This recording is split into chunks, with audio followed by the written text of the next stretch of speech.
Okay, in this video we'll take a look at problem number 7 from out of section 1.5. And this is a limit where we're letting x approach negative infinity.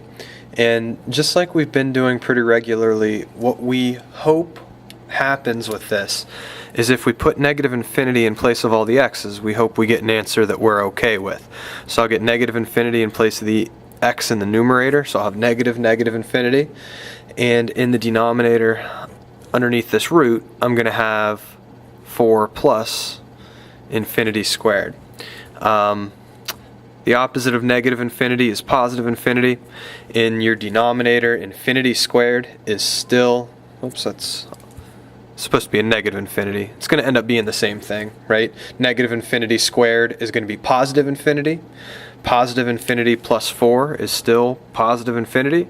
Square root of infinity is infinity.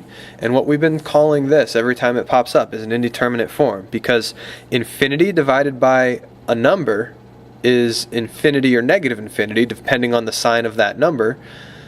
A number divided by infinity is 0, and then a number divided by itself is 1. So we have all these things that are happening simultaneously here. This is an indeterminate form. This tells us we have to try something different. So we weren't lucky enough to just be able to plug in negative infinity in place of all the x's and get an acceptable result. So now we have to kind of think about what we might be able to do with this. Now, what we've done with roots before is we've rationalized. And if you rationalize this, you're going to multiply by the square root of 4 plus x squared over the square root of 4 plus x squared. And that's something that you're definitely allowed to do, but that's really not going to lead us anywhere here. I would like to, I think, get rid of this x in the numerator. And my mindset here is that if I get rid of the x that's right here somehow, if I can get an x to appear in the denominator and then I can cancel this x with that x, I'm not likely to have an infinity in this numerator anymore when I reevaluate. So I can't just cancel this x with one of those x's. I'm in violation of many algebraic principles if I do. So I'm going to have to kind of think about this a little bit. I want to be able to remove an x from this root, because if I had an x out here times some root, I could cancel the x out here with the x up here. Now I can't just put it there, or else I'm changing the value of what we start with. I'm going to actually factor what we have under this root a little bit. I'm going to treat this denominator as if x squared was a GCF in both terms. So I'm ignoring the numerator just for a second, and I'm factoring an x squared out of a 4. And this is probably something that you've never done before.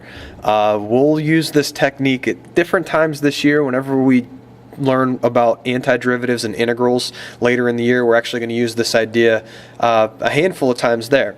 But in this particular case, if I factor an x squared out of a 4, I'm going to have to divide what I had started with by what I'm factoring out. So I'm going to have to divide the 4 by an x squared. And it doesn't really look like I've done anything that's going to be useful, but if I factor an x squared out of an x squared, then I'm left with a plus 1, right? Divide what I've factored out of the term by that value, and that's what you're left with. And if you want to check to make sure this is okay, think about distributing. If you distribute back in, yeah, you'll get back to what we started with back here. Now, why is this beneficial? Why is it more beneficial to have multiplication under the root, like I have right here, as opposed to addition under the root? Well, I can't do the square root of 4 and then add the square root of x, because if you think about it like this, oops, actually let's make that a 9. The square root of 9 plus 4, you know, is the square root of 13, right? But if you do the square root of 9, you get a 3. If you do the square root of 4, you get a 2. The square root of 13, which we know this is equal to, does not equal this. But if we have multiplication under the root, 9 times 4 is 36, square root of 36 is 6. I can take the square root of each individual piece and still get the proper answer. So it's a way more beneficial situation to have this multiplication under the root as opposed to the addition that we had back here. Where are we going to go at this point? Well, now that I have multiplication, I can do any component of this root that I know, and I know the square root of x squared is x. So I'm going to go back into the limit here. So all this was just kind of some scratch work I was doing, and now I'm going to go back into the limit notation. So I'm going to evaluate the limit as x approaches negative infinity still.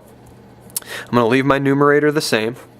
In my denominator, I want this form of the root, but I actually want the simplified version of this. I want to do the square root of x squared. I'm going to have this ugly stuff underneath the root still, but that's okay, because now watch what happens when we put this back into the denominator. Now we can get rid of the x that we've just kind of created outside the root in the denominator and the one that was originally in the numerator. So now this boils down to the limit as x approaches negative infinity of -1, that's all we're left with up here, divided by that root. And yeah, the root's a little uglier than it started, but we're not going to get an indeterminate form here because we have a -1 in the numerator. And if we put negative infinity in place of the x that remains, I'm going to end up with -1 over square root of 4 over negative infinity squared plus 1. If I square negative infinity, I get positive infinity. So this is equal to, whoops, don't know why I gave myself a big root like that. Didn't really need that.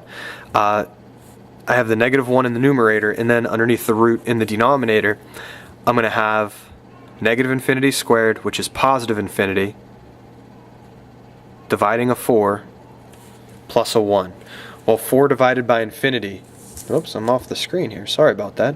4 divided by infinity is going to be 0. So we have 0 plus 1 underneath this root. 0 plus 1 is obviously just 1.